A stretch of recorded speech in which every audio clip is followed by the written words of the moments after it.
Good morning. It's Thursday here in Japan and it's sunny. Maganda ang ating climate. Itong week na to, sunny weather at wala kaming pasok. Starting today, 4 days wala kaming pasok. Until Sunday. Yan. Kaya tayo'y gagala kasi sa December 4 start ano na naman ako isugashi sa trabaho. I mean double time, kaya maglilibang-libang na.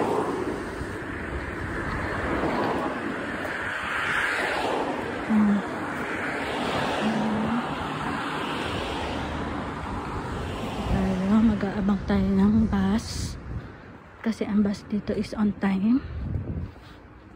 Hindi ako nagli-lipstick, nakakalimutan ko talaga maglagay ng lip balm kasi lagi naman nakamas, hindi ako nagtatanggal lalo na sa crowded area. Meron pa rin kasing nako-corona, nako-covid. Ay, magko-contact sila dito. Ano kayang gagawin? Tignan nga tayo sa kahit sa bendo merong gyoza. Ang gagawin nila ito sa waiting shed. May waiting shed dito. Doon ko makikita yung bus. Doon yung bus makikita. So ito lang ako sa pwesto na to para meron akong lilim. Ganyan dito yung mga matatanda, binibigyan nila ng trabaho.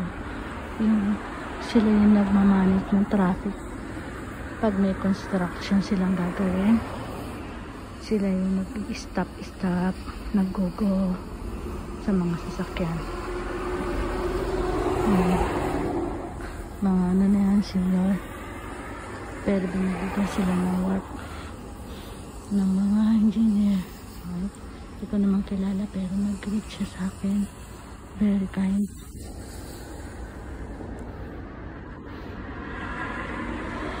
Alam mo lang, pinakagusto ko dito sila. Yung manner nila, yung greetings nila, hindi nawawala. Kasi bata pa lang trained na. Kaya kahit di mo kilala dito, makasalubong mo. Hindi naman kailangan pero sila natutuwa sila mag-greet, yung ganon,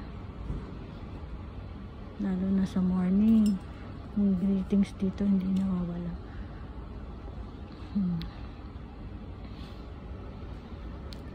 Ang bus schedule ko ngayon is inaantay ko yung 10:23 bus, 10:23 and lapit-lapit na rin. Dito lang ako sa lugar na to, mag-aantay sa yan sila.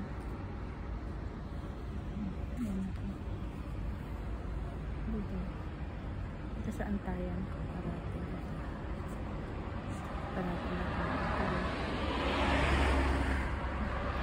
yun ba?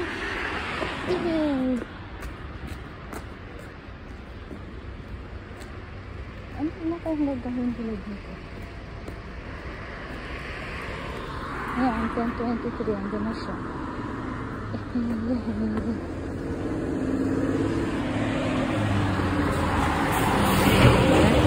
Natin, lilito na siya dyan. Stop na dito sa ayan na, lilitaw na yung kulay green. Ayan, that's it. Yan ang aking sasakyan, ang Guru Ring. Ang bayad dyan is 200 yen. 200 coins.